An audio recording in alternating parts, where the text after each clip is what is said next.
Hi, my name is Wyatt Clark, and my genius hour is how uniforms affect society. I figured out that uniforms really affected people from how they showed it, mostly, because one of my main ideas, which I wanted to work on, was how the police uniform worked. And when I went through a couple of articles, I figured out that it kind of demonstrates a form of law, and it also kind of strikes influence in people.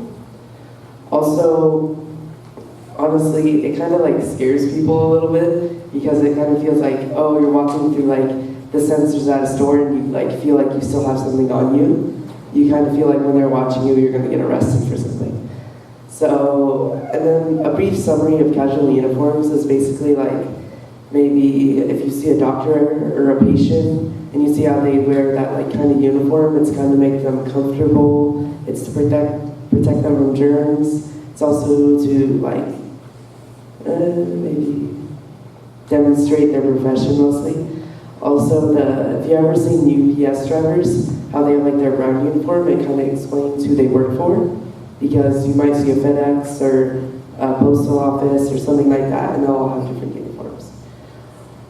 I have some fun facts for you guys, and some of those are maybe construction workers. I noticed that when you're looking over for them, you mostly just see that giant glare. Mostly you're because they're wearing green and then orange, it's because it kind of reflects. And when it reflects, it's because your eye is kind of attracted to bright and moving colors. So that's one reason they wear it, because it's a safety. And then also another thing that really influences people with uniforms and how they act is military people's appearance. Maybe there's a veteran with a hat you see, and you might want to thank them for what they do. And that's mostly because you kind of feel like they served, they gave up something, and sometimes they don't, and you're just thanking somebody. Also, another thing I've really realized is that I wanted to interview some people, so I interviewed my grandpa and my other grandpa. So yeah, my grandparents.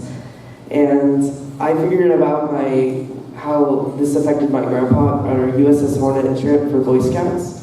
So I figured out that people would really thank him, but then they would ask him questions he didn't really want to answer. And then a lot of the employees thanked him because they were kind of oh, you did this, thank you, and I did that. And they kind of talked about it for a bit.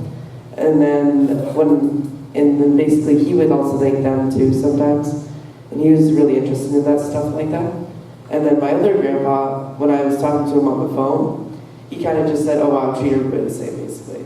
Because they're all the same person. If this police officer walked in, I would just treat them the same. It wouldn't be like when you see a food critic walk into a restaurant. All right, and then my opinion, honestly, would basically just be all of what I just said. Honestly, I feel a little bit when I'm walking through a store, when there's the sensors, because I feel oh, what if I have something on me, because I worry about that a lot. It kind of just puts me on edge when I see a police officer. And then also, when I see a firefighter or something, I'm kind of oh, they do that, that's interesting. And I don't really talk to them because I feel like they're a social class above me. So that's kind of how it affects me personally. And that's my genius hour.